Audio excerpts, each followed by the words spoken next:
we got told the other day that there was this group chat getting around saying, Whoa, like, what? who the fuck does Far From Perfect think they are? Like, I'd hate to call anyone out, G'd up, but...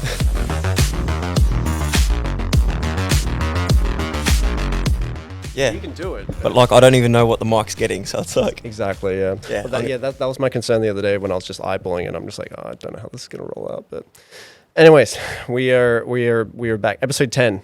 I was actually kind of happy that this is going to be the 10th episode, but I'm here with James from Far From Perfect. Unfortunately, we don't have Dale here. Unfortunately, he's a bit wounded from last night. Yeah, so we apparently had a big night at the races or something. But so James is James and Dale have just created a clothing line called Far From Perfect, and they're launching it from Bowen in Queensland, which is really, really cool. I was just mentioning it to you a second ago that it's kind of like a full circle, because I remember it Groove in the Moo 2018 maybe? 2018, 2019, something like that. And you mentioned the idea to me, and I don't know if you called it Far From Perfect back then. We didn't. So we started off with like a brand name. So it come to me, I was like Manlee, like Manlee. And then I was like, nah, like I wouldn't rock a shirt that says Manly across it, you know? And then we come up with another brand name, Menco. And I'm like, and it was sort of like a rip-off of Mimco, but like Menco. I was like, nah, that ain't really it either. And then this was back when I was working for Horizon, so we're travelling down to Rockhampton. Yeah. And I'm just laying on the back seat, tradies driving, I was an apprentice back then. And then this song called Furthest Thing by Drake comes on, and he says, the furthest thing from perfect, like everyone I know. And it was like a light bulb moment. I'm just like, so I hopped up in my chair and said to my tradie, I was like, Far From Perfect. And he's like, what the fuck are you talking about? And I'm like, man, that's the brand name. And so we've run with that for a bit, like, and it sort of got to a point where it was on like a bit of standstill. So we went through, like, got our logo made up, got some samples made up, but like I'm sure everyone can agree, like how busy life gets. So we sort of just put it on the back burner for a bit, and then it sort of motivated me a lot when I had my first child. I was like, nah, I've got to do something. I've got to make a move here. I've got to make a move. So we had a little bit of content together. We had all our labels made up, all our logos made up, some samples in the process. I said to Bullays, I said, man, we got to do this now. Like, and when was this conversation? This is like, what, a year ago, 6 months ago? Oh, I'd say back in like 2020, man. Okay. Like, and because it's been such a long process. Like, our sample process might take, you know, like 3 months, 4 months, 5 months, just to. I hate to say perfect it when we're a brand called Far From Perfect. That's right. But just to get it to the point where you put it on, I'm like, man, that's it. And then because I'm big on that. Everyone shops off feel. Like, if you walk into a shop, the first thing anyone does is they touch the shirt. They see the logo, they see the designs, but the first thing they do is touch it. They rub their hands through the shirt. So when we got these samples, like our biggest feel was how the shirt actually felt on my skin. Yep. And then because we use a lady from Brisbane, and she's super cool. She's helped us so much with this process because we're so new to this. We don't really know, you know, like what we have to do. And so she's like, no, well, we can do this. And I was like, well, we just need something that feels a little bit heavier. So we've landed now on 180 GSM. But then we went through so many different sort of businesses. Like, I bought, at the start, we did try the AS colour. We did buy some JB's wear. And then I'd take them to my friend's mum, and she runs an embroidering company in here, in Bowen. And she's put our logo on it, and it looks super cool. But we couldn't go mass production from there. Like, if we turned around and asked her and said, hey, we need 500 units, I just don't think it would have worked well enough. So we got in contact with Ange down in Brisbane. But the sample process does take a while. So, like, we might put in a logo, put in our design, and then 3 months later we get something that we actually fuck with, you know, like. Because that's actually what I did want to speak to you about. Because, like, eventually I would like to do something similar with Zero Context, and like the process of like, hey, I want this and I want that. Is it actually that much of a turnaround to get the materials back to you? Yeah, well, at the moment, because, you know, we've got our materials picked, we've got our logo made, we've got a relationship with the supplier. Our lead times are sitting at about 50 days. Okay. But still, like, 50 days can be blown out to 150 pretty quickly. Yeah. You know, like, by the time it rocks up and it's too long, or it's too short, or it's too big. But and again, like, if you're ordering 400, 500 units, we have to ensure that every single shirt is the same. Like, we can't have a medium that's different size to another medium. Yeah. So like the quality assurance and the quality control that we have to go through, checking every shirt, measuring every shirt, making sure that nothing's ripped, nothing's torn. Yeah. Everything takes so much time. And like, so that's sort of, I wouldn't say our justification on why it's taken so long, but it's just been such a process in the sample process, sampling. Yeah, Like, right. but it's been awesome because, again, like us being so new to it, we sort of wanted to guarantee that we did it right from the start. Yeah. Like, a lot of people jump into it and they jump on AS Colour, they order a box of shirts and they send it off to, a screen printing place and just chuck their brand on it. And it's like, I don't actually see how that's your real brand. Like it's not your shirt, like you didn't design the shirt. You might have put your logo on it, but it's not yours. So like me and my business partner Dale, we've said like this has to be ours. Far From Perfect has to be us. So all our clothes are in-house designed, in-house made, where I just couldn't follow the crowd and just go down that path of Well, AS. it would be cheaper. It would be a lot cheaper to do something like that. But I got an Instagram ad today where you can get a AS Colour shirt with a front and back print for $17. And in my head, I'm like, a shirt for $17 sounds awesome, bro. But it's just the quality of it. And it's just the quality's not there. And sort of like my idea for clothes come around from I'd hate buying a nice shirt and then 2 months later it's ruined. It's gone all wavy and you put it in the dryer once and it's just gone to shit. Yeah. So I was like, nah. We wanted to focus on durability as well as comfort and as well as style. Yep. So I was like, to tick those 3 boxes was so hard to do. But now at the moment, because we go live tonight and we had our launch party Friday night, the feedback we've been getting is awesome. And everyone's sort of saying what we thought. It feels awesome. It feels awesome. It feels like it looks great too, but I'm big on how it feels on your body. Yeah. Like, I couldn't just run with the first sample we got. It's like, nah.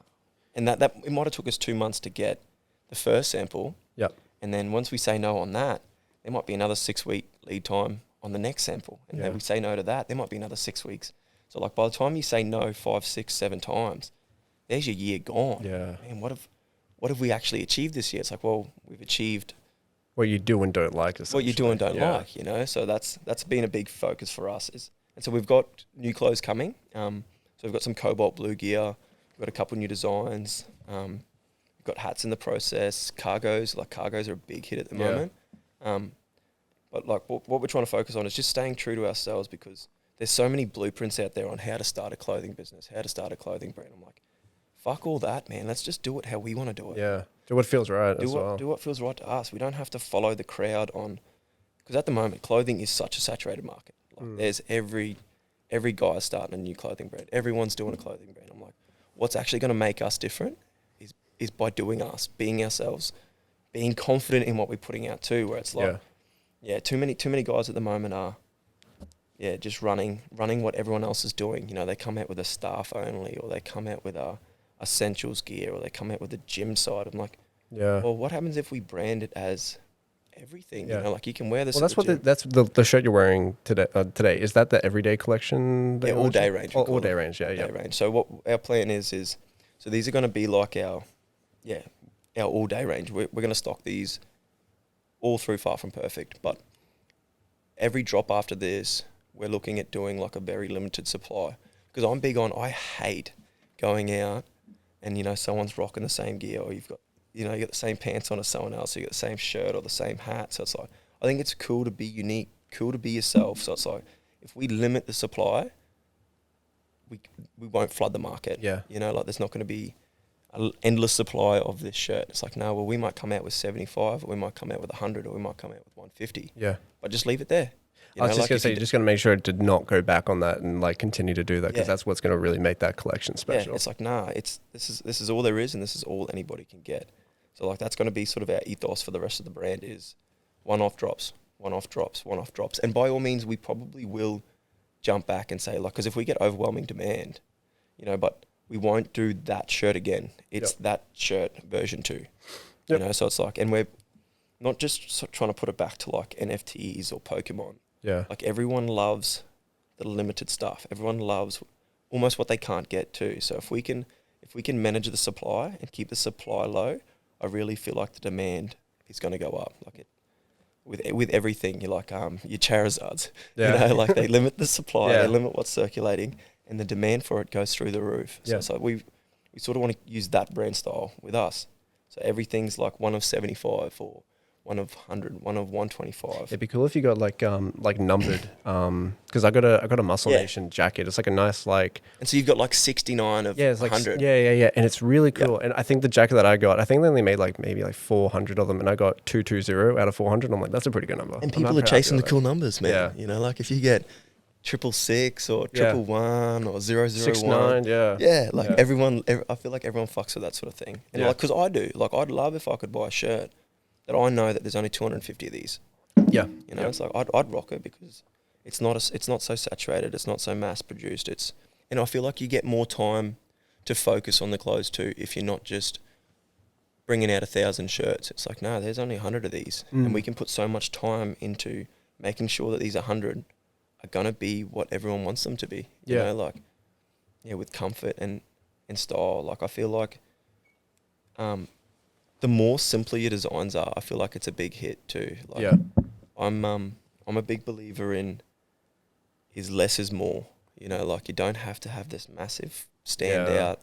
It's like, no, we're sort of like we sort of refer to ourselves as like undercover luxury. Okay. You know, like it's just modest. It's very there's no ego involved at all with a brand called Far From Perfect. Like, and a lot of guys come out with, like, I'd hate to call anyone out, G'd up, but We've called people out on the podcast before. you know, but like it is very staunch. It's very, you know, G'd up. It's like with Far From Perfect, what we're trying to push is everyone can be better, and I feel like everyone knows that they can be better too. So well, that's what I wanted to lead into, is like the actual, like, obviously we got Far From Perfect, but like in your words, like what does the brand actually represent? Yeah, what I feel like there's no ego. Yeah, you know, it represents to have no ego. I'm big on confidence, but I hate ego because ego almost comes from insecurities. You know, even perfection comes from insecurities. It's like some of our website at the moment, it might not look the best, but it's like if we are pushing perfection with a brand called Far From Perfect, it doesn't make any fucking sense. You know? Like, we're far from perfect, but we're trying to get better. And you know, like the first drop's not going to be as good as the second drop. No, the first drop's going to be worse than the second drop. The second drop's going to be the second drop's going to be a whole lot better than the first drop, and the third drop's going to. So as we go through this sort of business pathway, everything's going to keep getting better, and I feel like we can use that idea everywhere throughout our life. You know, like we can be better. We can be better friends. We can be better. We can build a better relationship with our parents. All these things that we could do, and we know we can do it. Like so many people go to bed at night thinking, "Fuck, should I have done that today?" Or, you know, I might have raised my voice, or I got angry at this person for no reason. So like, just you just gave me an idea for it. You should do something like like you should just like, I should have done this. You should do like the No Regrets collection. No regrets, man. That'd, you know, like that'd be something cool. Because we don't want to. I'd hate to look back and be like, oh, we regret that drop. It's like, no, we don't. Like, even if it wasn't a hit, we still learnt from it. You know, like whether it's we learnt what people do and don't like, or whether we learnt, you know, all right, we're not going to do that sample process again. You know, that took way too long. Where I think Far From Perfect, and I don't want to be a clothing brand either. Like, we sell clothes at the moment, but I feel like Far From Perfect could be so much more. Yep. Like so much more than just clothes, because it's like a lifestyle. Far from perfect. You don't think you're the best. We're far from perfect. We're not going to make out like we're the best, and where some brands are at the moment, just pushing that we're the best. It's like, no, we're not the best yet. We're far from perfect, but we're going to keep continually trying to get better. In terms of like the process of everything, like to get to this point, what's like the biggest learning curve that you've had? Whether that's like sample process, or what do you think you've learned the most so far? Because like we were so new to this, I don't push my Instagram much at all. Like personally, I'm not really big on posting photos. Like I probably had it since 2011. Yeah. And I might have like 100 posts, you know, but what we've learned is content is king. Yeah. Like especially starting Far From Perfect it doesn't even matter if everyone doesn't like it.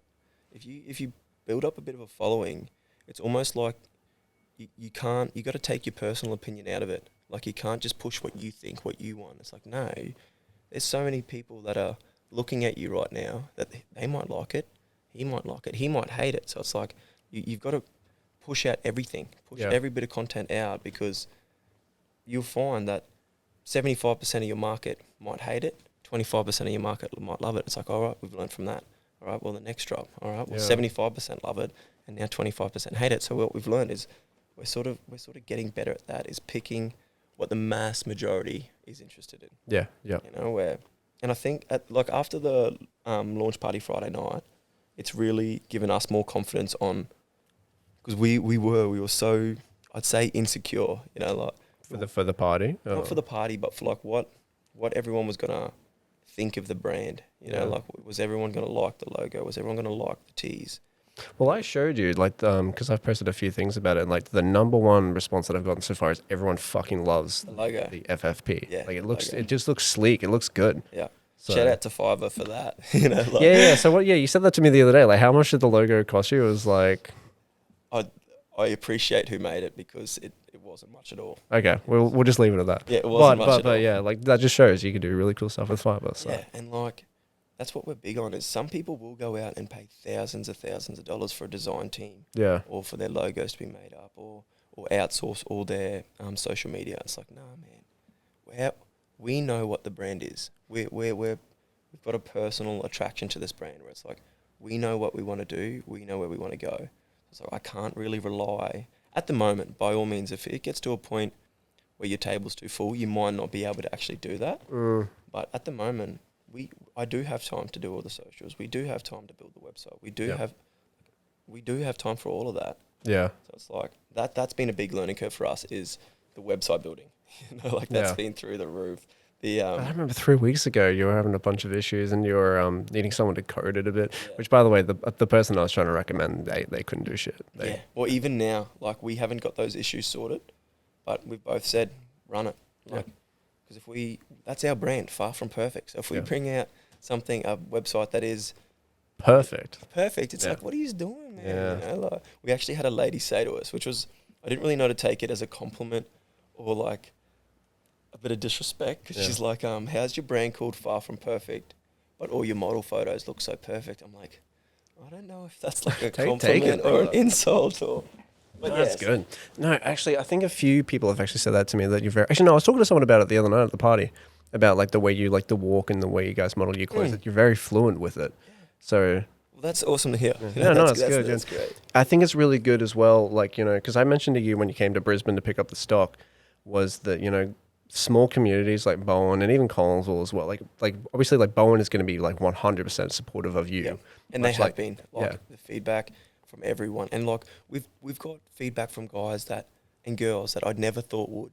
And, you know, I feel like it's always great when your team and your boys support you. Yeah. But I feel like once you get a stranger that says they fuck with it, I feel like there's just a little bit more in my heart that goes like, yes. You know, it's like, not that the boys owe me anything, or like, but I feel like that's expected. If any of my boys were doing anything, I'd support them.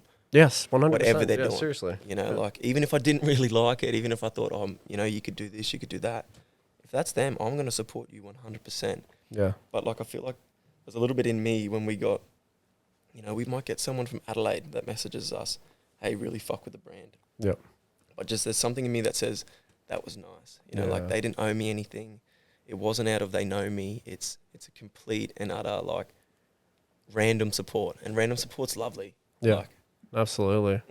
And what I was going to say was, like, when you have the small communities like that's really going to give you the first big push. Yep. And I think what you're in a good position with is, like, you know, Will, who's the videographer and photographer, so like, he's taking care of like all that content. And he's a killer, man. It's fucking awesome. I said to him the other night, skillful, bro. Your brother came up to me because I was talking to Will. I was by my car, and I was just chatting to Will, and Peter comes up and he's like, oh, got a bit of competition to videographer. And I'm like, no, dude, we're just chatting. But I was complimenting, like, he's done like a really slick job of like making everything look the way it does and stuff like that. So there's no competition in business ever. No, you know, it's like there's a big pie, and everyone can get a slice. You know, like one of my other boys, he runs a clothing brand, and we spoke about this. It's like, no, man, we're not in competition. Like, oh wait, sorry, you said someone else in town is running. Well, he was from Bowen. He runs a brand called Cortezco. Yeah. And so I've been friends with him for years, man, years. And so we spoke about it. It's like, man, we will never be competing. Yeah. You know, it's like, I love the fact that you're doing you. You know, like, keep running that.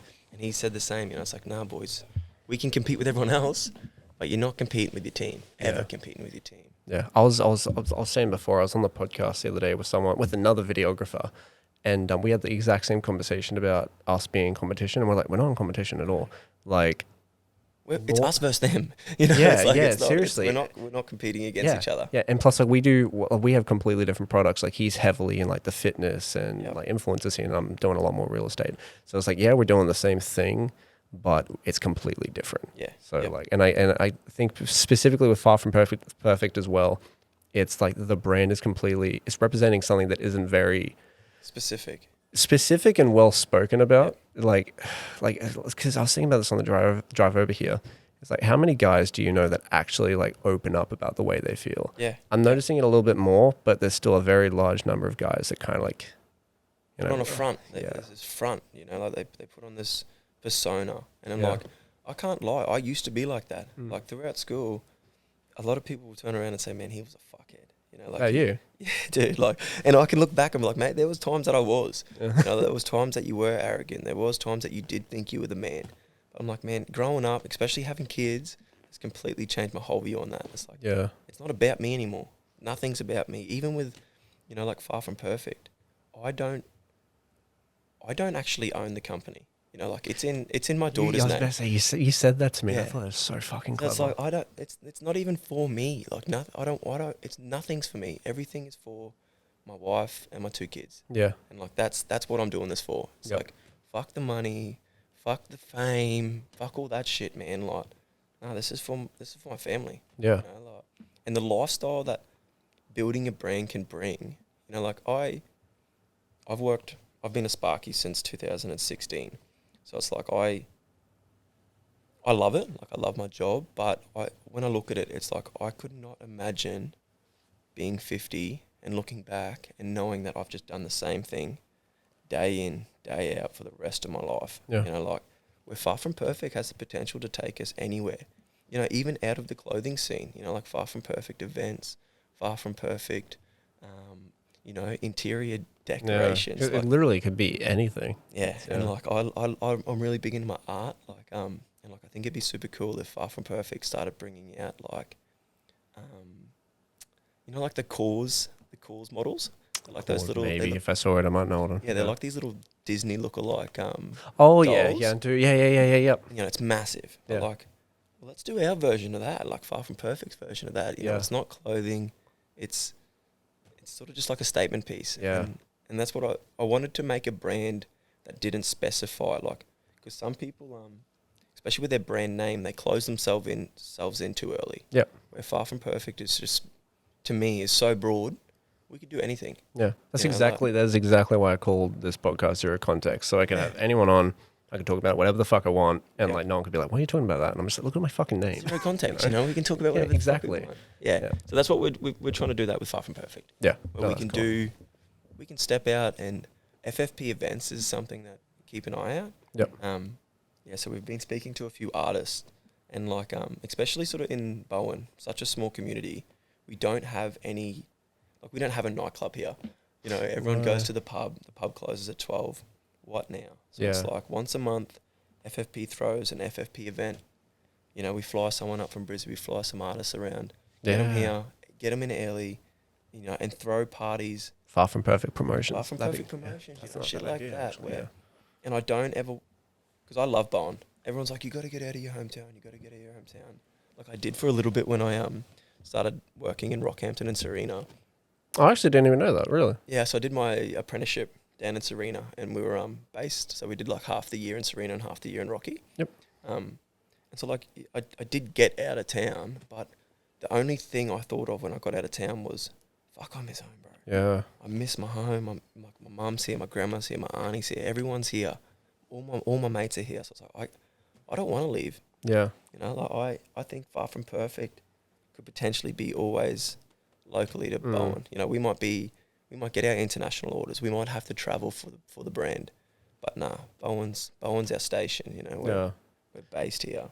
No, that's really cool, man. I feel like too many people get big.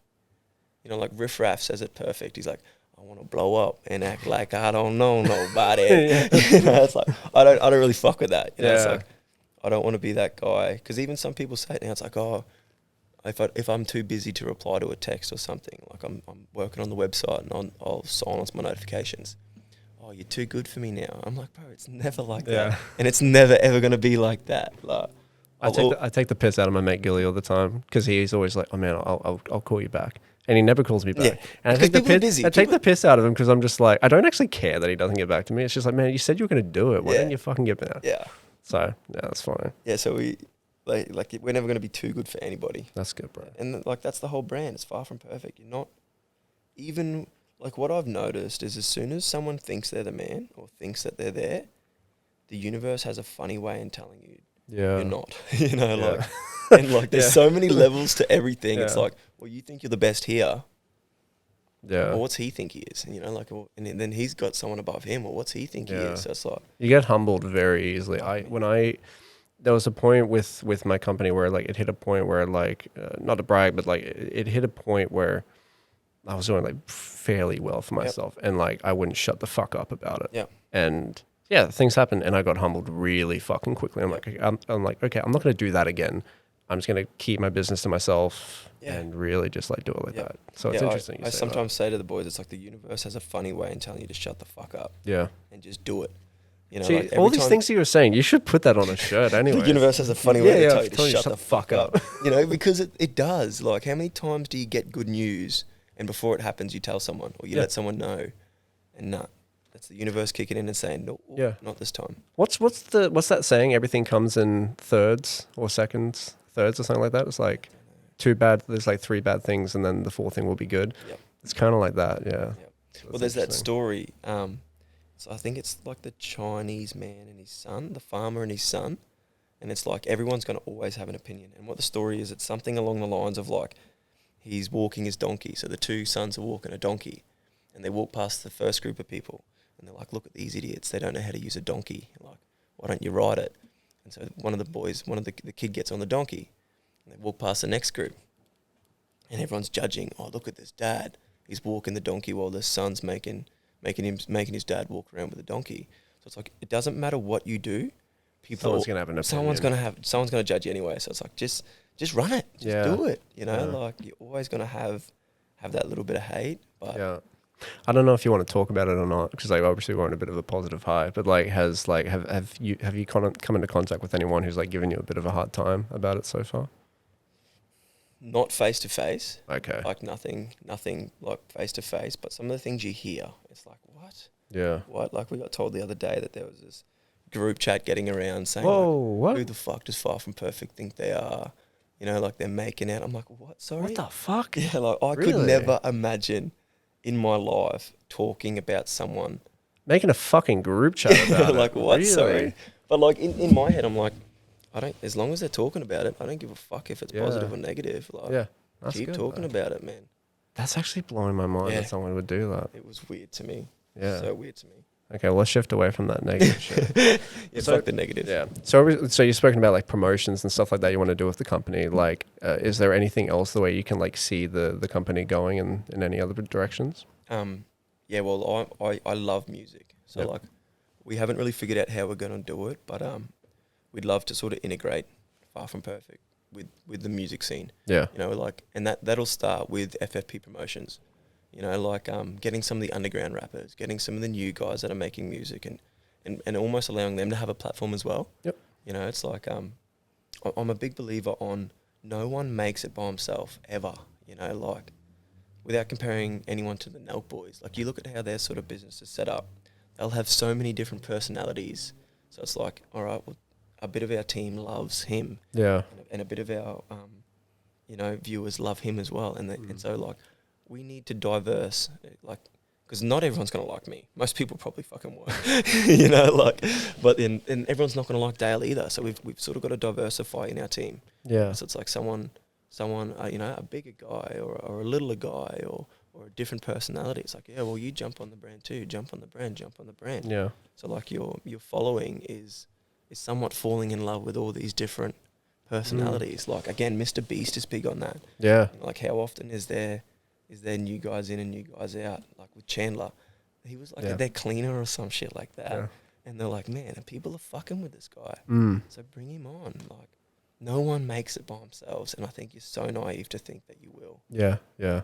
When you're saying before about like you want to do certain collection drops like Supreme, I don't even really think about Supreme. I just think of the way the Nelk boys do it. Yeah, the like full set drops. I really feel like they're paving the way at the moment for everything, whether it's content, clothing. Yeah. Like what they've done with Happy Dad. It's fucking insane, dude. Yeah, like, I hate to say jealousy, but like I feel enviness motivates me. You know, it's like I see someone else with something. It's like I don't want theirs, but I want mine like that. You know what I mean? Yeah, like, I'm the same. When I see someone doing better than me, it's not like, oh, I want theirs. Can I have a bit of your pie? It's like, no, how did you make that pie? How did you make that pie? How did you do that? Yeah, that's what I'm a big believer in that too. It's like I love seeing all these guys do things, and there's no jealousy, but there is that envy. You know, it's like, fuck, man, I'd love that. I'd love that. So you've got to look at yourself. It's like, well, how did they do it? Are you into manifestation? Yeah. Yeah, I'm pretty big on manifestation. Yeah. Almost weirdly, like I'll lay down and I'll say, that's going to happen. That's going to happen. That's going to happen. That's going to happen. And like without getting too sounding like a fucking freak. No, you're fine. I'm big on. I think they call it like synchronicity or something like that, where it's like numbers. Okay. And like I've got this idea. I could be completely crazy, but it's just like a little thing for me. Like I'll check the time. Like something happens and I'll check the time and it's 1:23. It's like, you were telling me about this the other day. Yeah. Yeah. It's like I feel like that's just the universe letting me know, dude, you're on time. Yeah. And like I'll like if I speak to someone about it, like these numbers mean things. I'm like, yeah, well, in my head, someone's just fucking made up what they think these numbers mean. I think it means whatever you get from it. You know, like and what I get from it is it's just the world telling me you're on time. Yeah. You know, like you keep doing your thing, don't rush anything, and it seems to be working. You know, like I don't want to rush nothing with the sample process, with the brand, with my life. So I don't want to rush it. So no, just take the moment. I'll look at my watch, and it's 1:11. I'm like, yeah. That's good. The big dog's letting me know. He's looking out for you. He's letting me know you're on time, man. Just keep doing your thing. That's cool. I think manifestation is, there's a saying, and I heard it on a Joe Rogan podcast about the story, and it's you sleep on a problem. Like if you're having dramas, sleep on it. You know, like anything, whether it's work, brand. If you're having a drama, sleep on it. And what this guy spoke about was the French say you sleep with a problem because they're always pretty sexual. You know, like you don't sleep on a problem, you sleep with a problem. But apparently it come from the idea where Thomas Edison used to, some of the ways that he come up with his biggest ideas were he used to have hold ball bearings in his hand, and he'd sit on his chair and have a saucepan underneath him. So just as he fell asleep, he'd drop the ball bearings, he'd land on the saucepan and he'd wake him up. Yep. And so he'd write down everything that he was just thinking. And like, sometimes it is like that. Like I'll have a dream about the next design, you know, like, and be like, oh, righto, we're going to do this. And I'm write everything down. Yeah. You know, like whether you're going to use the idea or not. It's just like as you're waking up from dreams. As you wake, that was sick. Like I see myself in that shirt. Yeah, right. That's a cool design. They say that's actually a good way to help you lucid dream as well. When you look up trying to lucid dream, the number one tip is to like as soon as you wake up in the morning or whenever you wake up from a dream, write it down exactly what happened in your dream, and then you can look back on it and be like, oh, I remember that. Because I did that a few years ago, and I still look back at those notes. I'm like, oh, I actually remember that dream. Yep. Because it's like obviously you leave it 10, 15, 20 minutes. You're like, oh wait, I completely forgot. Sometimes I get like mixed up with what was a dream and what actually happened. You know, like I feel like sometimes my dreams are so in depth. Yeah. It's like I'll have like deja vu. I'm like, fuck, was this a dream or did this actually happen? Yeah, deja vu is a funny one. There's a product that I take called Sleep Agent. Yeah. And it's like I take it every night, but it's a hit and miss. Like it can either make you have really fucking wild dreams, or you'll have the best sleep in of your life. It's like it's really, really good.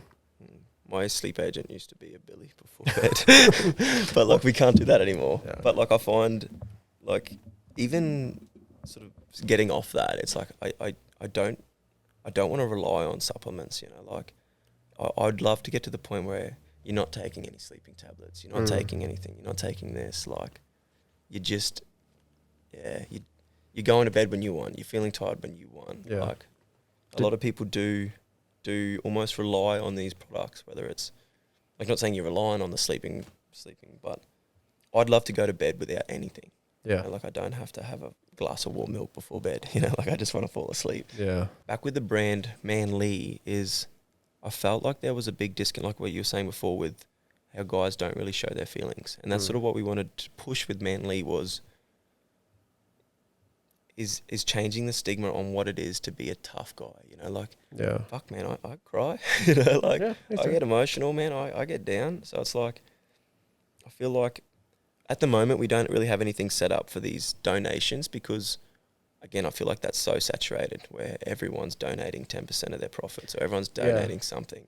What I prefer to see is like actually feet on the ground and I love what Trademunt are doing where...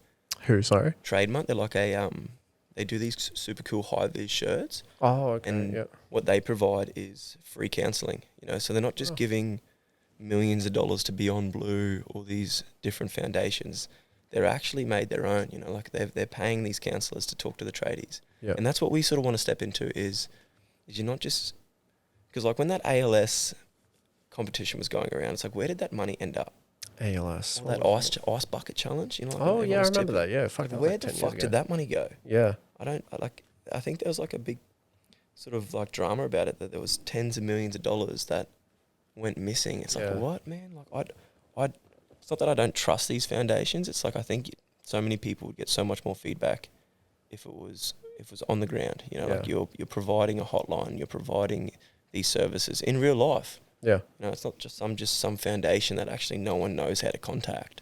Yeah, because that was because when we first spoke about it at Grooven a couple of years ago, that's what you said you wanted to do. So I wasn't too sure if that's still like the avenue you wanted to go to. Definitely. Because I think there's a big disconnect on that men have to put this front on. You know, like they can't show emotions. They can't get down. I'm like, nah, man.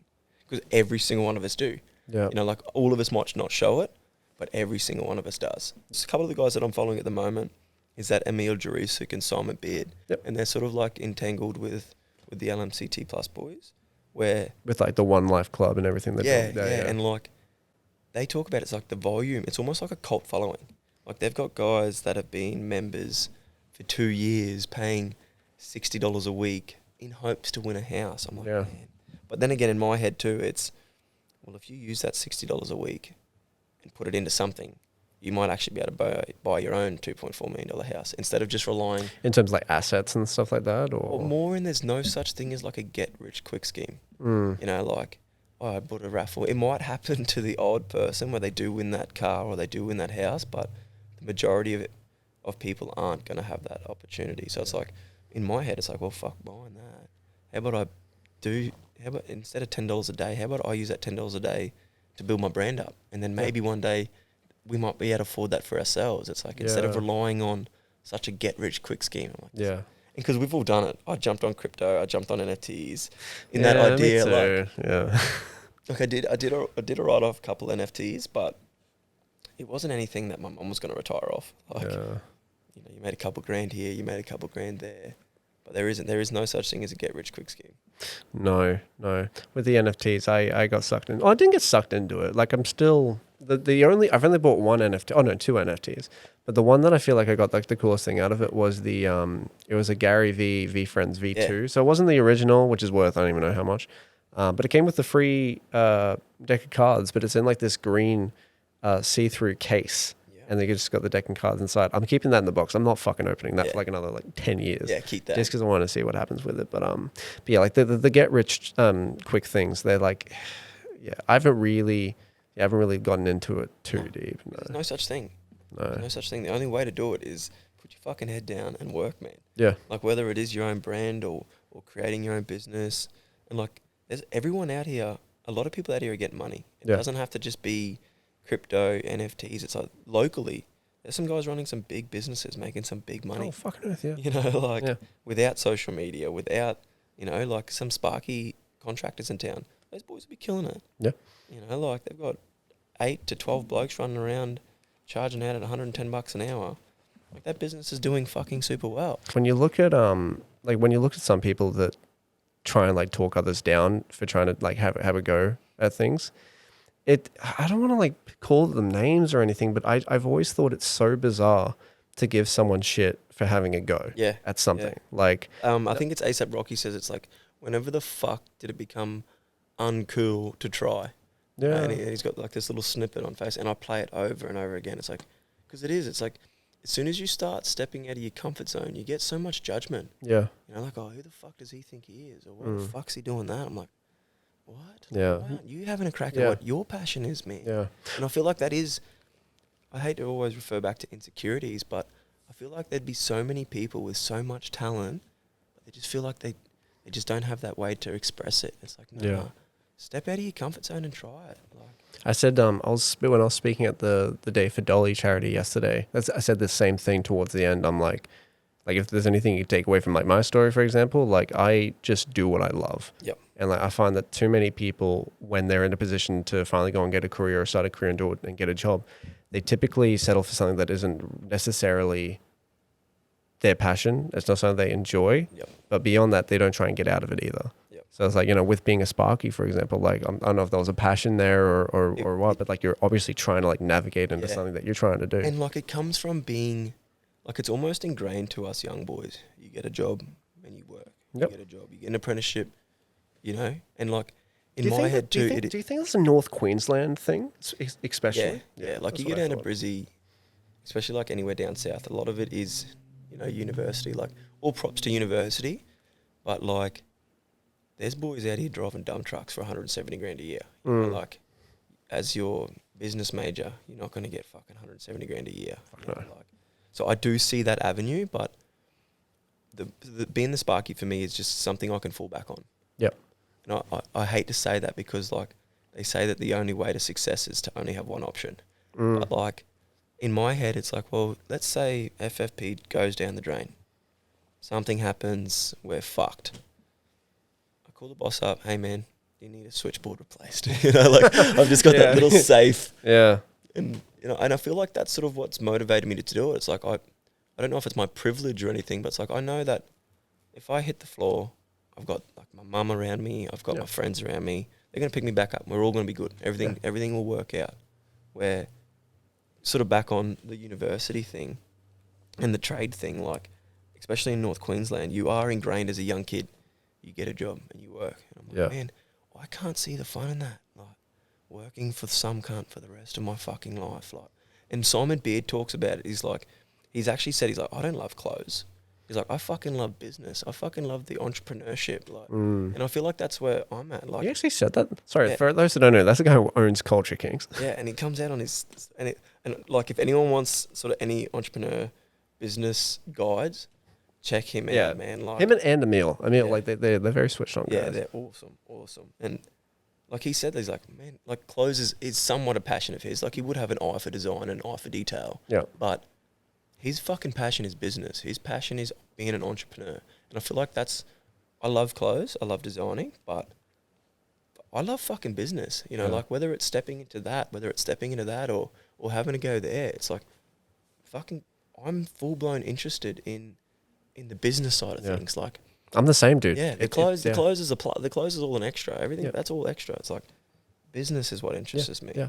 Well, it's with me. It's like videography is like obviously a passion, but like the business is like a completely other thing. 'Cause it's like, okay, what can I do like beyond video? And that's exactly why I'm doing this. Like, this isn't obviously we're fucking filming it, but like, it's not doesn't have anything to do with like shooting things for clients. It's like this is something that I genuinely enjoy. This is costing you money, you know. Like, literally. Like, and it's just like if it blows up, cool. If it doesn't, well, fuck. Like, it's no like, you know. I'm not losing anything by doing this podcast. Yeah. I'm big on we had a crack. Yeah. Like I could never knock someone for trying.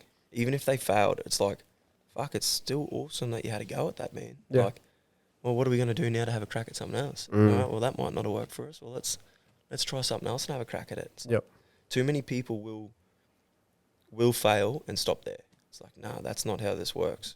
If you fail, you figure out how to do it right the next time. And if that fails, what you do is you go back to the drawing board and figure out how to do it right the next time. You said something to me the other day, and it was step backs lead to step forwards or something like that. What was it? Is that what it was? Or? Well, like you always got to have a step back to take a couple step forwards. Yeah. Like, I like that. Yeah, well, that's like a little self-made motto. It's like every step back. Like sort of out here the other day, we organised a video shoot.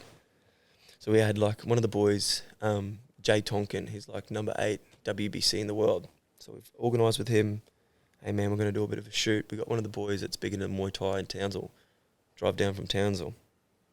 One of the other guys is from Mackay. He's come up from Mackay. So we've had like such a team here to do this video. We've rocked up at the gym and the gym guy's like, no, it can't happen. And I'm like, fuck. Like we've got 5 or 6 guys sitting here ready to do something. What the fuck are we going to do now? So, you know, like that, you know, your heart starts fucking picking up a bit. Your stress starts going. I'm like, well, fuck. We're paying for him. We're paying for him. I said, you know what, boys? Fuck it. We're going down the front beach. And I haven't seen how the video turned out, but like the snippets we've seen, it's just as good. Yeah. And like I stepped back, made that step forward. Yeah. You know, like if we did go into the gym, it would have been awesome. But that step back made us go, all right, well, what can we do now? What can we do now? And I feel like if we have that attitude all across our business, I think we have to do well. You know, like we are going to have step backs. You're naive to think that you're not. Yeah. You know, like we are going to fail sometimes, but no, we'll improvise, adapt, overcome. Yeah. Improvise, adapt, overcome. Well, again, comes back to the brand name. Like the shoot was far from perfect. Far from perfect. You know? But we still did it. Yeah, You know? But exactly. we still did it. Yeah. So that's cool, man. Like that's fucking sick. Yeah, but everything's been so fun. And like, I'm big on loving what you do. You know, like, even like I stress out heaps. I worry heaps about everything. But at the end of the day, I fucking love it. Yeah. You know, like, the people we've got to meet so far has been incredible. Yep. You know, like, down in Brizzy and we're hanging out with, you know, this guy and fucking, there's John Wayne Parr's daughter. She's like, I fuck with the brand Heats. I'm like, yeah, like you sort of just, the networking that you can do when you sort of step out of that normal 9 to 5 it's been awesome. It's so good. Yeah. I said this to you. I don't know if I said it to you when I saw you in Brisbane or here. Obviously like having the brand in Bowen, it's great. But I really think like potentially to take it to that next step in terms of networking, it might. I feel like we'll travel. Yeah. But I feel like Bowen will always be my home. I'm big on not following the crowd. And there's a beautiful saying where it's like lions don't lose sleep over the opinions of sheep. And I run that through my head all day because like, you know, you start doing something. Fuck. I've gotten so many good little quotes from you because I'm like, who did I hear that from? And I was like, yeah, it was you. Yeah, lions don't lose sleep at the opinions of sheep. It's like, well, someone comes out and says, oh, what James Dale's doing is half weird or it's half different. It's like, I don't fucking care what you have to say. Like, not referring to myself as a lion, but it's like, no, you just follow the crowd and do that forever. That's up to you. And another little saying is, things only get interesting when you step out of your comfort zone. That's when things start to get sort of a little bit exciting and a little bit scary. Yeah. I feel like that's sort of what we're pushing is, me and Dale have stepped out of our comfort zone massively. You know, we're putting, even with this, like, I might get good feedback and I might get bad feedback, but stepping out of your comfort zone, man, and putting yourself forward, I feel like the universe has to give something back. It has to. Yeah. There's something I want to talk about, but I just want to say this first, because we're on the topic of quotes. I used to, you know, Casey Neistat? He used to be like a vlogger and everything. Day in the life? Yeah, he used to do a ton of them. And I remember something he said years ago, and it's just like kind of like been like I've just always had it on my mind. And he always has the saying of, if I'm doing what everyone else is doing, I'm doing it wrong. Yep. And I've kind of taken that mentality into a lot of things that I do. So it's like, the way I edit my videos is fucking different to the way other people do it. Like, I'll explain my process, and other people will be like, why are you doing why? And I'm like, that's what works for me. Yep. And that's actually what makes my work stand out to yours, because yours is the same as everybody else's. Yes. And it's like, you know, there's so many like, full-time filmmaker programs and everything. And it's like, this is how you do it. I'm like, cool, you're going to do that, but your work's going to look so similar. Unless you add your own flair in, it's going to look, it's going to be the same. I take opinions off the guys that have done it, that are doing it. And like Isaac John or Ice on Instagram, he runs a brand called YKTR. And I feel like he's picked up on that lately, is everyone's the same. Because there is fucking thousands of clothing brands, like especially on my Instagram now, all I see, you know, like targeted ads is just hitting me with everyone else's clothing brand. And I'm like, how do we stand out? How do we be different? And the only way to do that is be yourself. Yeah. And what YKTR's done is, so he's made it super exclusive as well. So he's cut most of his customers down to, if you don't have the password for my website, you're not getting in. And like, I fuck with that, you know, like, okay, yeah, the people that are there, you know, actually want to be there. You know, it's not just because you've hit them with the perfect ad or you've hit them with the cool photo. It's like, no, if you don't fuck with the brand, fuck off. You know, like, and I think that's the sickest thing ever. And everyone's sort of like half judged him for it, like, oh, I couldn't jump on the website. It's like, sorry, man. Like, sorry, bro. Sorry, bro. Like, you should have fucking followed it. Yeah. Yeah, and like, I'll take all my advice. Well, not even advice, because they're not actually telling me, but it's like, I'll see these guys doing it. It's like, all right, well, that's what they've done. That's what they've done. Yeah. Especially with that Simon Beard, and I hate to keep bringing him up. No, fine. But like his whole story, because he's only started Instagram like a year and a half ago, maybe. For his personal Instagram. For his personal Instagram. Yeah. And I think he talks about it where he was a little bit insecure too, because he run this such big brand. What happens if people don't fuck with me? You know, like, you know, Culture Kings is worldwide now. What happens if people don't fuck with me? And he's like, I'm guessing he's put that to a side and said, fuck that. Yeah. I don't care if they don't fuck with me. The people that will. Yeah. Why I don't know his full story. Why did he decide to start a personal Instagram? I think it's more on the lines of giving his advice. Okay. And some of the things he talks about, like, because he started out with like cameras. So he used to do like action cameras. Oh yeah. And then he talks, he's like, I missed $1 billion idea because he didn't run GoPro. Yeah. You know, like, so he was at those early days when GoPro was just coming out, and something happened where he went to the markets, because he used to sell out of the markets.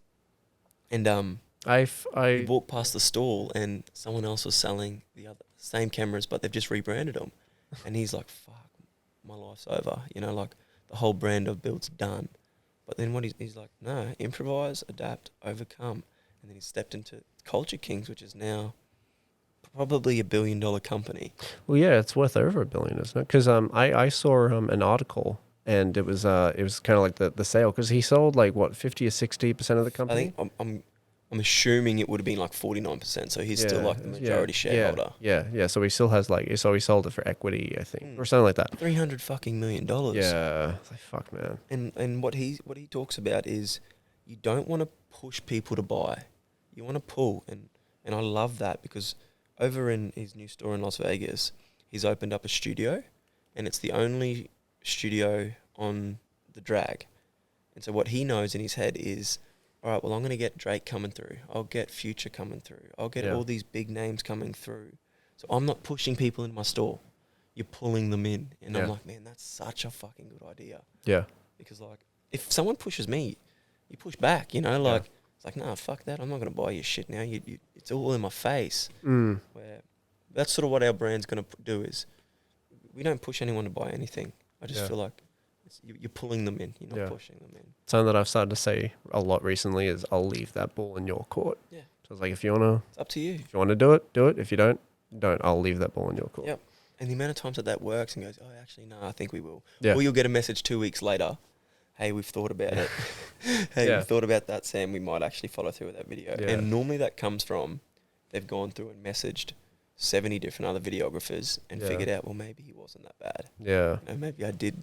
Yeah. Fuck, man.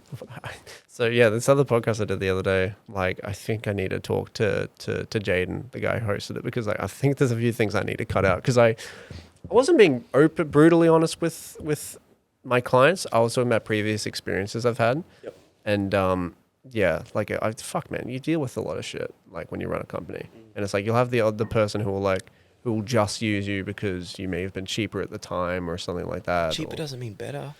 No. I like that saying where it's like, you get 3 options. I don't know if I know it well enough to say, but it's like cheap, good, and fast. You can only choose 2. Yeah, okay. You know, whether it's cheap and good, it doesn't sound too good. Cheap and fast, doesn't sound that good. Yeah. To get it good and fast, is it going to be that good? Yeah. You know, whether it's... So it's just wait. It's you deal with that a lot with real estate. Like real estate, you film a property, the video typically needs to be done by the next day. How do you want it to be so good if you've given me 12 hours to edit it? You know, like, dude, you know what? I've been in those situations where I had to film properties and I'll have to have it done by the end of the day. I'll film it at 9, I'll have to be done by 5. And it's like, obviously I can only do that if I'll be home like to edit. If I'm out filming, I can't do it. Obviously, the more time you give a videographer to make a video, the better it's going to be. Yep. And often, I don't want to say more often than not, but like when you see, a video that you've done go up and you didn't have enough time to you can tell. You can tell. No one else will. Yeah. So look at it, be like, that's an awesome video, but you yourself, fucking rush that. A lot of people won't think like this, but when you look at it, it's like, well, that somewhat reflects me. Yeah. It's like, well, just because you weren't given the opportunity, so you can't be blamed for it. But it's like, well, that was my video. Yeah. So it's like, well, what videographer are you using? Oh, we use La Costa Studios. We use Sam. Then they check it out. I'm like, well, where's the sound? Where's all the special effects? Like, so with the videographers that we use at the moment, and even with yourself, I will never rush anyone. Yeah. Oh, good. Thank you. Just get it to us when you can, man. Yeah. Like we did with that video on Friday. If it's not ready for the drop, we go live in 2 hours? Yeah, I actually have no idea what time it is. We go live at 5 p.m. So it's like, if it's not here before then, it's fucking not here before then. I'd prefer for him to put more time into it and make it exactly what we all want instead of just rushing it. I'm like, no, man. Yeah. Don't rush nothing. You actually don't find that too often. Other than real estate, you don't find it too often. There's a lot of the majority, like the rushed shoots, come from like that industry. Yeah. Don't rush nothing because the whole process, you can't rush it. No. Like if you rush it, you're going to fuck something up, man. Well, just imagine if you rushed Far From Perfect and like the clothing and like, fuck, you get like a shitty quality product at the end. We'll come out and show some of the first samples we got. That'd be cool, actually. Yeah. And like, I look back and laugh now. Like but it's also like super cool because I'm never going to get rid of them. Like, yeah. Because that was our fundamental. That's the base. Yeah. You've got like JB's wear on the back. I bought them from a random shop in town. We just bought all these different colours, just blank tees. Because we sort of just wanted to see how our brand would look. Yep. And like, I'm never going to get rid of them. But I'd love to show people now, like, well, this is where we started. And it's not saying that this is even the finished product. Like, I think we can still get better. Yeah. We're far from perfect. What's been I don't know if you want to talk about, like, what's been like the feedback you've gotten so far about the clothes? The quality. The quality, yeah, good. The quality. And again, the feel.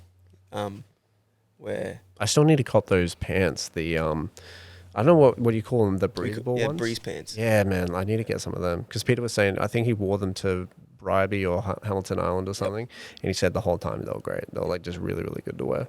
And sort of like with a couple of our clothes, like the boys could go from wearing even like I hate to say the boys, like there's been a big return in girls. Like girls love boys' clothes at the moment. Yep. Like everyone's wearing, all the girls are wearing these oversized tees, wearing on the bed. I don't care if you buy a $65, $75 shirt, wear to bed. That's fucking sick. Yeah. And girls are stepping out and they're, tying it up the front and so with your clothes, with everybody's clothes. Yeah. Like with all oversized tees or even just all men's t-shirts. So we don't want to specialize in anything. Like because you could wear our pants to the gym, you could wear them fishing. You could wear them out in Townsville. You could wear them out in Brisbane. You wouldn't look out of place if you wore them out in Melbourne. Yep. So it's like they're so versatile, but they also look so fucking sick. Like, yeah. No, that's good, man. Like I would hate to bring out, your athletics department or it's like, no, we just make clothes that you can fucking wear anywhere. Like, yeah. And especially in the gym nowadays. I remember when I used to, be pretty heavily into the gym, you'd rock up your footy pants, some busted ass training shirt. Oh, dude, yeah, I remember when people used to wear them. Not anymore, actually. Now everyone looks sick at the gym. Yeah. Like everyone's got such cool clothes, whether it's Gymshark or Etched or Chloe Zepp. Like everyone has these high quality clothes. Have you heard of a company called Stamped? Don't know. They're STAMPD? STAMP Stamped D. Yeah. Yeah, I think I've seen them. I don't know what they do. So Logan Paul was wearing a hat, and Stamped did a collection called the Beverly Hills Sushi Club collection. It's actually kind of nice. I don't think I have the hat with me. I think I got it at home. But it's fucking really nice hat. Like it all says like Beverly Hills Sushi Club with 2 chopsticks in the middle. Super neat. Yeah, super clean. It's super neat and clean. Yeah. I'm just like, I want that. Went on the website, $200 fucking for a hat, and I'm just like, but it looks so nice. It looks so sleek. Yeah, I'll get it. And like, I feel like there might have been like a small part of me that was like, oh, well, like if people see this and they know where it's from, it might give you a bit of like a, because what is it like they call like Supreme, like that clothing line? What is there like a type of name for it? Well, I just know that I'm pretty sure their suppliers, it's all Gildan gear. Gilding. I'm not actually sure like what sort of, if it's streetwear or if it's. Yeah, I don't know. Yeah, like this, it's not like Gucci, but like the name that like Supreme, Gucci, like that. Yeah, it's high end, you know. It's Yeah, like yeah, premium clothing. Yeah, I got it specifically because it was high end, and I'm like, oh yeah, like this is not. I don't want to say it's gonna make me look cool or anything, but like I got it because I'm just like, oh, it might turn a few heads. Yep. And I wore it, and I'm just like, this is like any other fucking hat. Yep. Like I've worked at the gym. It's just branded right. Yeah, it's just branded It's right. just branded right, Yeah. man. Like I seen this ad pop up the other day. It's got Jimmy Jackson in it. Yep. And it sold me. I seen these Nike Cross Supreme track pants. I was like, man, they're awesome. So I've hopped on Culture Kings. Yeah, I was gonna say he's doing stuff for $549. I'm like, nope. all good, all good. I ain't buying that, man. But like, so I really fuck with like the OVO gear. Yeah. I'm a big fan of Drake, and it's almost like half. You cliche are a big fan of Drake, aren't you? Half cliche to say that you're a fan of Drake now. It's like, fuck that guy. But I fucking love him. Yeah, Like, he's the cool, things- man. Yeah, things I he like says him, in his songs, man, I really resonate with all of his music. And so I've jumped on and bought some of his hats. And like, you do. Wait, Drake sells hats? Yeah, like his OVO, October's very own. I didn't. Fuck, it shows how big of a fan I am. I Well, actually didn't even know that. Well, it's half weird to say, but my daughter's actually named after him. So they. Really? Yeah, so they, in our head, they're going to be born on the same day. So it's 25th of October. Yep. 24th of October, I'm pretty sure he's born. Or my Aubrey was born on the 25th. Wow. And so like I've gone into the hospital with my OVO gear on because I'm like, I just fuck with the brand so much, and I just resonate with him so much too. Like, so yeah, Aubrey's named after Aubrey Drake Graham. That's cool. At least you didn't name it Drake. That'd actually be funny if you did. But yeah, like there's a lot of brands out there that do that they go into like the Supreme type ear and stuff like that. So like I can see Far From Perfect being something similar to that. Someone asked Simon, that Simon B guy the other day, he's like, if you were 16 years old and had $10,000, what would you do? And he's like, I might get a bit of hate for this, but he reckons what I would do is go and buy a $10,000 Rolex. He reckons just the mere the mere fact of you being able to tell yourself, I saved this money and I bought this myself. He's like, if you go out and someone sees a Rolex on, there is this social status. He's got a fucking Rolex, man. Like, how did he get that? And it's like the opportunities that come with something like that is exponential. Like, if you rocked up into an interview and they seen, it's like, man, how the fuck does this guy have a Rolex on? Like, so that was his sort of advice. He's like, if you had 10 grand at 16, go and buy a Rolex. You know, so it's like when you're 17 and you go into the job interview, yeah, this guy's got a fucking Rolex on his arm, man. Yeah. Because there's these brands that have sort of done so well where it is a social status to wear it. Yeah. And it's sort of like I'm one shoulder yes and one shoulder no. Where it's like I would love Far From Perfect to get to that. But then again, I can't see the value in, like, I can tell you, like, with Gucci, when their shirts cost $600, they're lying if they say that shirt cost any more than $35 to make. Yeah. So it's like, I can't see the value in charging your customers a 3,000, 2,000, 1,000% markup. It's like, man, that's half grub. Yeah. So it's like, with us, like, we'll have to make money off our shirt, like as any business, but I just wouldn't want it to go too far. You know, it's like, even if we were this big brand, it's like, no, well, we've still got normal fucking prices. Like, that's a big thing for us too, because like, I won't say the brand name, but we bought sort of some mesh shorts, and they sort of gave us the inspiration. But like, everyone's doing mesh shorts, but like these guys, I really liked the colorways. I really liked everything that they were doing. But once we had them, 3 months later, these pants were ruined. You know, like the elastic was fucked. Everything was all, it just fell to pieces. Yeah. So I'm like, in our head, and he's charging $95, $100 just for some mesh pants. Yeah. I'm like, bro, how? Yeah. You know, like, it's such a cheap quality product, and you're putting such a markup on it. It's like, well, for us, we have focused on the quality of the product. It's like, I'd hate for one of my customers to come back and say, man, my shirt's ruined, or it's all the stitching's fallen out, or the elastic in my pants is ruined. It's like, man, I'd hate that, because I hated it when I bought a product and that happened too. So I feel like to be a good supplier, you have had once to be a consumer. You know, like, because you know what people want. You know what annoyed yourself, and I'm guessing that's probably going to annoy the majority of other people. Like, same with, that's why I love Step 1 undies. I would not wear anything else besides Step 1 undies. What are Step 1 undies? I don't know what they are. What? Yeah. This is I'm uncultured, dude. What are they? Are they just like nice quality? Just these Step 1s. Oh, true. Okay, right. Step 1 undies. I got underwear that's similar to that, yeah. And what I love about them is because I'm a big dryer user. I shouldn't be, because dryers ruin everything, but I can put my undies in the dryer and they come out fine every single time. Yeah. I used to buy, like just your random Bonds undies or anything like that. You'd put them in the dryer once and they're fucking all coiled up and they've just gone to shit. So it's like, I've had to once be a consumer to know what it was like to be a good supplier. Yeah. I won't mention the brand name. But there was a hoodie. There was like a sweater that I bought recently, and I wore it once, washed it, and I think it must have been raining, so I chucked it in the dryer, and all of like the edging across like that was all torn to shit. Yep. And I'm just like, oh, that cost me like $80 and it's fucked. In 27 minutes in the dryer. Yes, yeah. So like I'm pretty, unless it's something like some clothes I just don't give a fuck about, I'll put it in the dryer or something like that.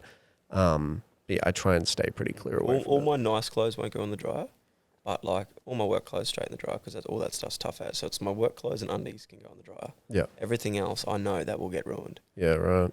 And even our supplier, she said to us, she's like, dryers wreck everything. Like it doesn't matter even how you could have the toppest quality. If you put it in the dryer for too long, it is going to wreck. Yeah. So it's like we've tried to combat that as much as we could. But like by all means, if someone puts one of the shirts in the dryer for 3 hours, it's probably not going to come out the same way you put it in. Like, yeah. And that's with everything. Like I feel like people are like that. If they buy a nice pair of shoes, they'll look after them. Like if they buy a nice watch, they get a new hat, they look after it. So it's like you buy one of these Far From Perfect gear. It's like I'm hoping people will somewhat be like, oh, I'm going to look after it. Yeah. It's like, I feel like a dick because I washed like what was it this morning? I wasn't even thinking, and I put a load of washing on, and I'm like, yeah, I got it because I had a bunch of washing I needed to do, and I'm hanging it up, and my Far From Perfect shirt was there, and I'm like, I need to leave in 10 minutes to go to home, and I'm like, fuck. I was even no joke, I was contemplating like putting it on the outside of my fucking car and just driving. I would have brought a spare one. Yeah. Oh no, you're fine. I feel bad because you've already given me two. Moving from dryers to back to Far From Perfect. How has it been like having Dale as a business partner, and like in regards to like the conversation of starting the company, who approached who? Was it just the two of you both had the idea together? Or? Me and Boulays have been mates forever. Yeah. Like I went from St. Mary's to State School in year 4, and me and him have been best mates since year 4. I approached him because it wasn't even like that we have to do a clothing brand. I just approached him because I couldn't do this with anybody else. It's, man, we got to do something. Like, and that's what the conversation was. It's like, man, we have to do something. Like, whether it's starting a business doing that, starting a business doing this. I've called him up and said, man, whatever it is, it's me and you. Yeah. And like, because I know that this is going to lead into arguments. This is going to lead into button heads. It's a given. It's a given. But I wouldn't want to argue with anyone else. Because me and him have been through fucking everything. We've done that, we've fought, we've done this, we've done that. So it's like now it's all love. It's like even because there's some things that he does that I don't disagree with, and there's heaps of things that I do that he disagrees with. But we fucking sort it out, man. Like as not just comparing us to like the Cole Buxton boys, but they butt heads, man. Like I've seen them on the interview, like they're calling up, like, what the fuck is this? And they're going off at each other. Yeah. But at the end of the day, they hug each other and tell each other they love each other. I'm like, man, that is us. Like, nah, I don't really fuck with that. It's like, yeah, well, I do. It's like, all right, well, what happens now? So it's like we have to sort through that. Yeah. And I wouldn't want to do it with anybody else. Yeah. Like I've got really some really good mates, but yeah, with Boulays, it's. There's always going to be that one mate that like you'll talk about from when you were kids. Like we need to go into business with each other. Yeah. We need to do something together. Yeah. Yeah. Like that was like with me and Caden. Caden was supposed to be. Like the co-host of Zero Context. But he obviously moved back to Mackay. So it's like... I'm running it by myself. Yeah, I'll have to do it by myself. So, yeah. But no, so we've got it set up. So he's... and like, not just comparing us to like what you see on TikTok where it's like you start an LLC and then you get 60 grand from Uber driving. You know what I mean? But it's like we didn't want to rush to the point because we started off as a sole trader. Yep. And it was just in my name because like, I just set it up online, but now everything's by the book. He's got his 50% share. I've got my 50% share. Like it's full legal. It is half his. It is half mine. So it's I couldn't choose anyone else, and it's been such a fucking blessing doing it with him. You know, and he's got such an eye for design. I feel like I've got more of an eye for like the whether it's the website building or the marketing, but like he's got such wicked style. He's got such great taste in clothes. So I'm like, well, what we've spoken about is it'd be silly for us to both focus on the same thing because you get half the amount done. So I'm like, well, what we need to do is you focus on what you know you're good at. I'll focus on what I know I'm good at. And it's been fucking working. So it's like he might send me a photo of the design and be like, hey, man, you fuck with this. Bro, you've done such a good job there. We're running that. Yeah. I'll send him a photo of, like what we're going to post on Instagram or what the website's looking like. He's like, yeah, I fuck with that, but I'd change this. I'm like, yep, awesome. Yeah. So it's, we can't focus on the same things. I think, you'd be silly if both of us were running the Instagram, both of us were running Facebook, both of us were doing the design. You'd be doing essentially the same thing. Twice. Yeah. It's like, nah, you do that, I do this. What do you think your biggest strength is within the company? I reckon I could talk underwater with an apple in my mouth. Yeah, right. So he's good at selling the brand essentially. Yeah, I think so. Yeah, that's good. So. Like even the other night, like you got a couple of cool photos of, showing everyone. Yeah, I was actually happy with how they came out because again, you're selling the product. Selling which the is product, really good. And I'm big on you don't have to buy this. Like I only want you to buy this if you fucking like it. Yeah, don't buy it just because of me. Don't buy it just because it's ours. Like only buy this product. So that's what I was sort of started off my selling pitch as. And like, man, I just want you to feel the product. Try it on, man. Yeah. And like I will sort of, gas them. I'm like, man, that looks fucking sexy. Yeah. And like, that looks so good. Yeah. And like I'm not. Well, when you have a piece of clothing that probably does look good on anyone, it's probably pretty easy for that. It was super because you're not lying to them. Like, bro, that looks awesome. And like I'd step back, take a photo of whoever's wearing the product. Hey man, check it out. Like, it's not me that just thinks you look good. Like, you think you look good in it? Yeah. Oh yeah, that does actually look nice. So it's like, again, you're not pushing someone to buy the product. You're almost pulling them in. Yeah. But it's not. You're not manipulating them or anything. It's like, no, this is the product right in front of you. Yeah. It does feel nice. It does look good, and it doesn't have an AS color tag on the back. Dude, that was like when you first showed me the when you gave me the shirt in Brisbane. The first thing I did when I opened it up, check the tag. Check the tag. Yep. And that's the majority of people are like that. Yeah. Check the tag. And as soon as I saw that, I'm like, okay.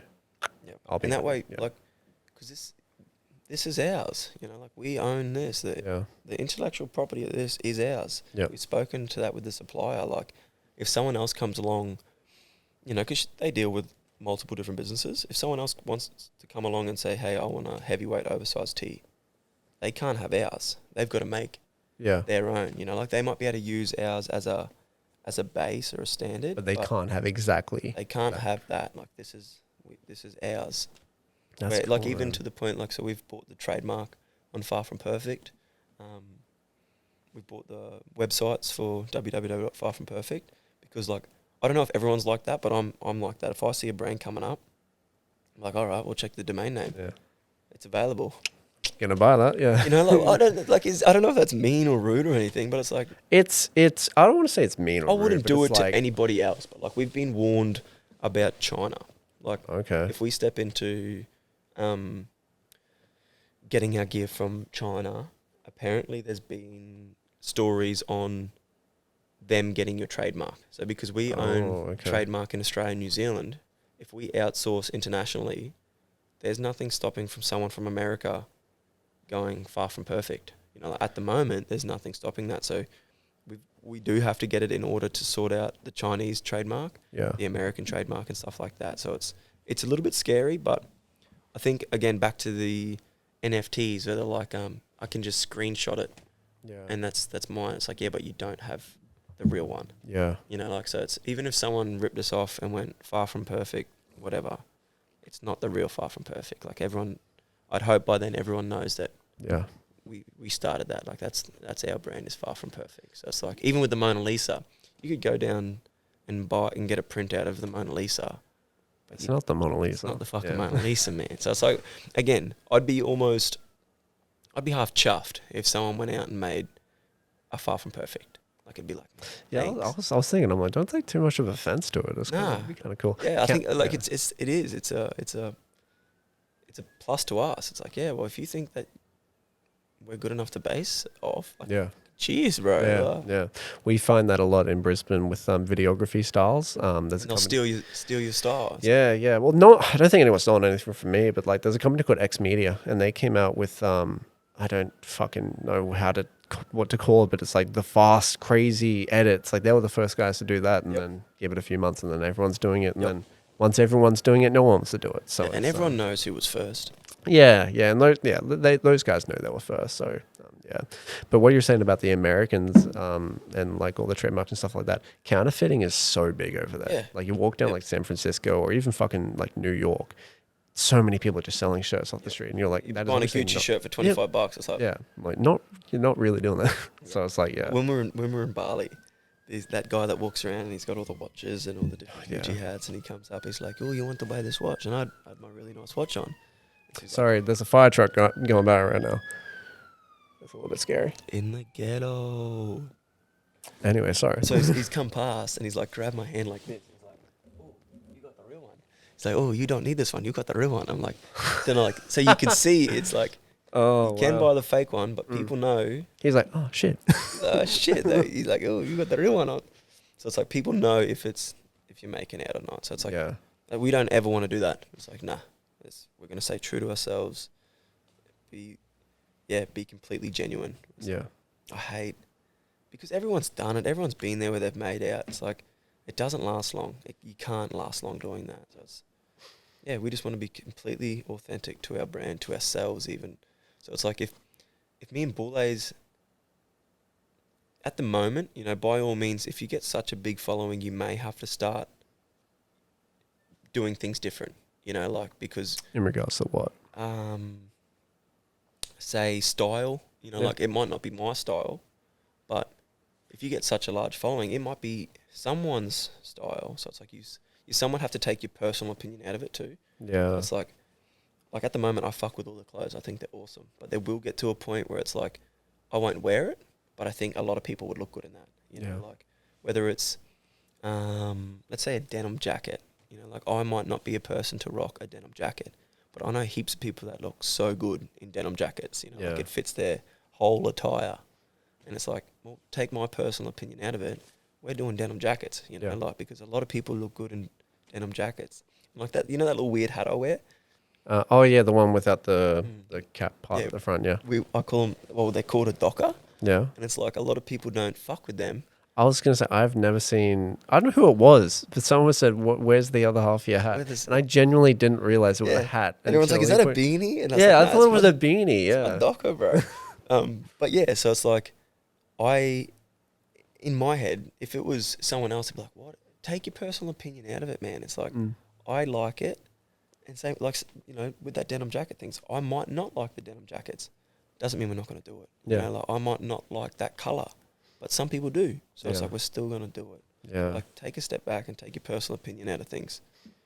Like, with a business, you can't really have somewhat of a personal opinion. Like, I'm guessing it happens with you too, where it's like, you do a video and it's exactly what the customer wanted. Yeah. And you're like, it's not really what I thought it was going to be. Yeah. Again, we were talking about this the other day, and it was, I can only give you my advice. You don't have to take it. Some people... I'll tell them, hey, you should do this.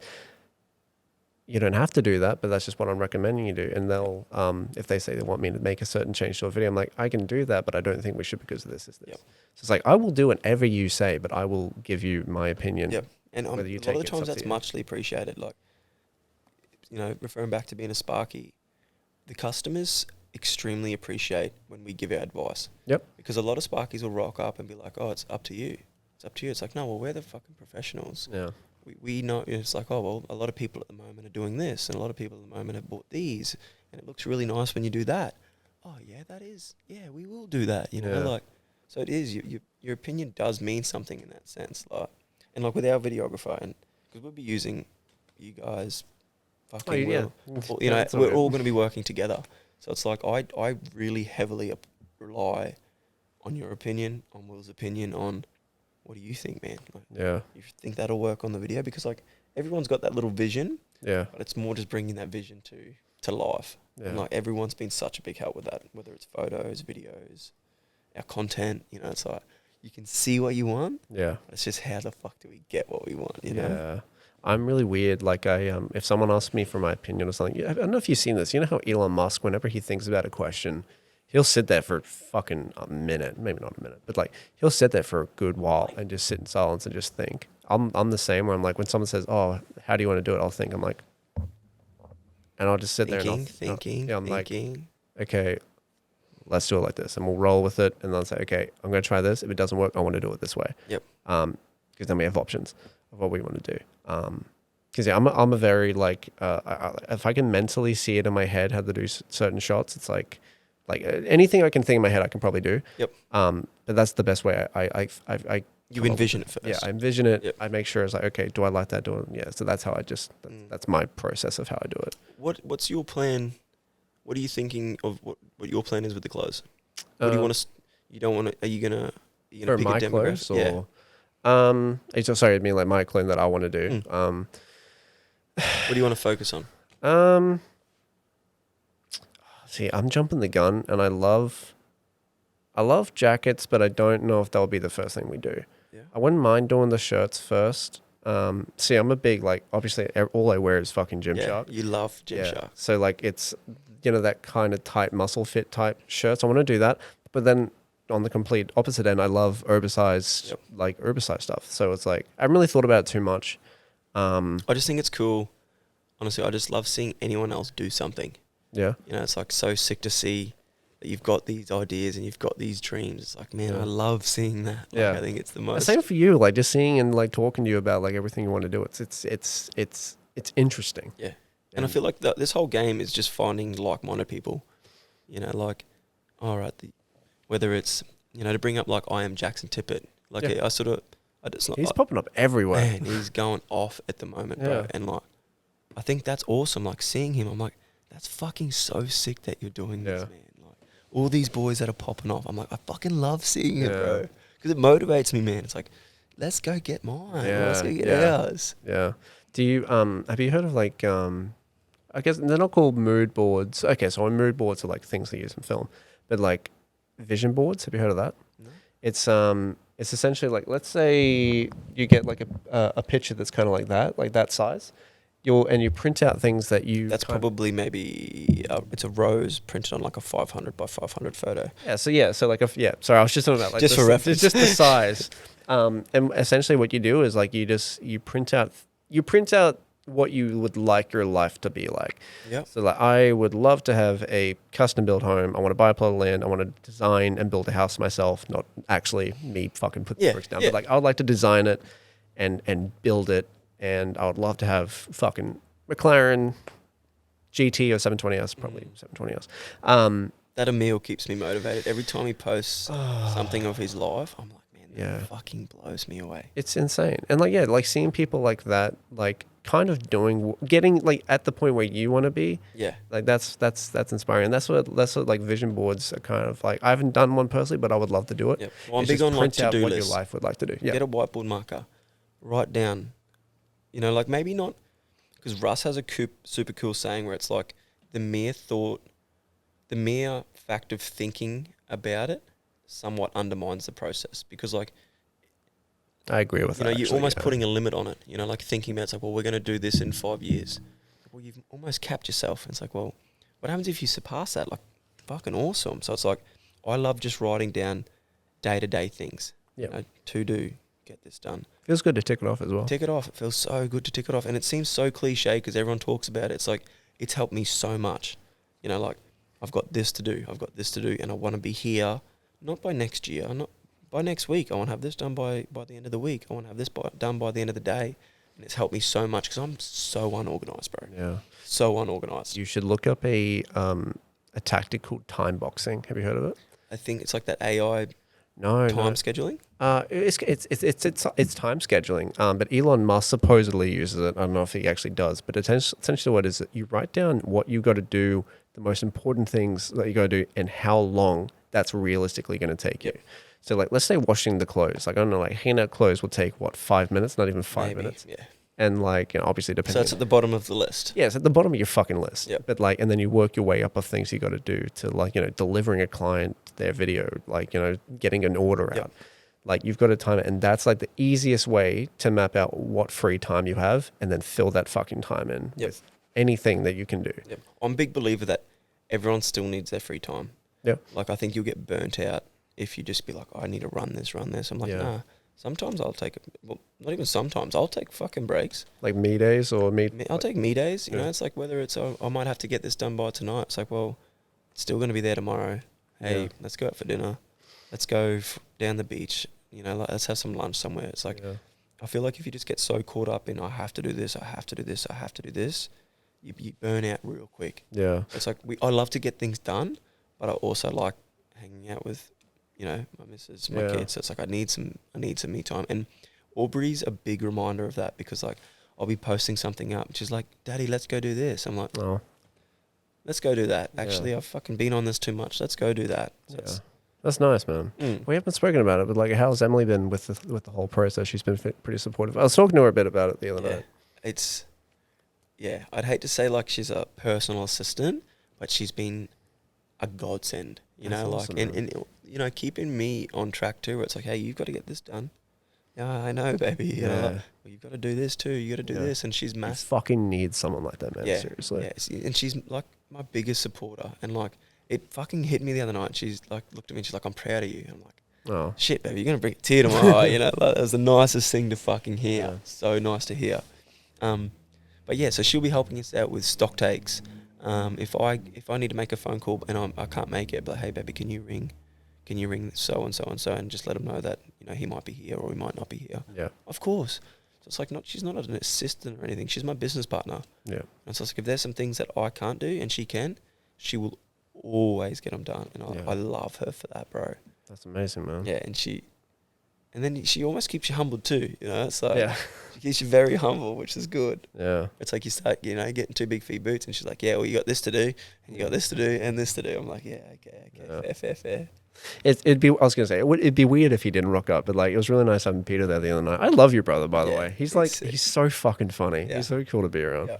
And he's a massive supporter too. So he's just like straight up, I want one of everything. I'm like, fuck yeah, that's bro. Awesome, bro. And like what I've noticed too is a lot of guys talk about it in regards to like friends don't ask for discounts, and I'm a firm believer in that. Like that's why I keep fucking saying to you, like, let me buy some shirts off you. No, but like you help us out. You know, it's like you didn't ask me for, you know, you didn't send us an invoice for the photos or anything. So it's like I'm big on, you know, we just help each other out at this point. But like when someone's, you know, if I hit you up and said, hey man, I need you here on Saturday to make a video, in my head, I got to pay you for that. Like that's a given. It's like you're taking your time out. Like, hey, can you make Saturday? Do you have free time? Yeah. Maybe it might be like, yeah, cool. All right, I'll help you out. But if you start demanding, it's like, man, I need you to. Well, we haven't had the conversation of like a demanding style conversation. It's always been like, no, I'm going to do this for you. I'm going to help you out. Yeah. That's how it's been. Yeah. So like, if it got to a point where it's like, we're in Brizzy, hey Sam, hey, we've got 3 days. I need you. It's like, man. You make sure you send me an invoice. You make sure you send me. Yeah, but like there's things that I've done for friends that I don't invoice for. Like I don't do it because I actually don't know why. It's just I'm just happy to do it. It feels weird. Like at the launch party, it felt so weird taking money. Like do you like how I sent some of the photos of you with the transaction thing? I thought it'd be kind of special. I'm like, oh, you know, it's the launch event. He's making this first few sales. It'd be nice to capture that. So like we did super well. Super well on the first night. That's brilliant, man. It's sort of scared me a little bit because like our stock has gone super low for the launch. I'm like, fuck, man. But then again, a sale's a sale. It doesn't matter if you do it online or in person. Yeah. But like I'm big on, if one of my boys opened up a pub, I'm not walking in there and asking for free piss. Like, no way, bro. I can see how much work you put into this. I can see how long it's taken you to get here. I'll fucking pay double, bro. Like, I'll give you like. Yeah, and like a lot of the boys are like that. Like we haven't been asked for discounts, you know, like especially like off the team. No one's asking for discounts. No one's asking for mates rates. No, they know what it's taken to get get to this point because we were talking about it since fucking 2018, 2019. So they know how long the process has taken. And that's sort of been a big thing for me is no one's been asking for discounts. Yeah, that's awesome, dude. It's, I was just thinking then, it was like, how do I say this? Fuck. Like, stuff like this makes me want to come back up north to visit more than the actual work I do here. Because it's like getting like to see someone like you doing your thing and like kind of like, even though like I'm just taking photos, but it's like just to even be involved to like that degree, it's really nice and it feels good. And we appreciated that so much. Like it almost got weird because I kept telling you like, man, I fucking love you for coming up. Like, thank you so much for doing this. Thank you so much for doing this. And it is like I'm not a G thing. I'll always show my appreciation because like it doesn't go unnoticed. Yeah. Ever. Well, same for you. Like we're sharing and everything that I do as well. Yeah. So no, and seriously, it doesn't go unnoticed. Yeah, nothing does.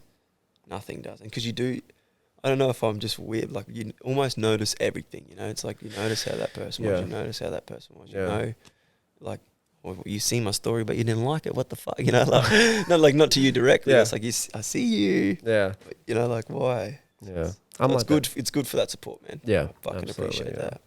I feel like we might wrap it up there. Like, how long have we been going for? It doesn't feel like that long, man. Fuck, we've been going for an hour and nearly 2 hours. Seriously? Hour and 41 minutes. Yeah. Shit. What's the time? I go live in like 12 minutes. Or what? Do you? Shit. Okay. Well, yeah, we're gonna wrap it up there, guys. But thank you, dude, for coming on. Congratulations on the launch. It sucks that Dale wasn't here, but the next time we'll do another podcast because we will have you on again. Yeah, for sure.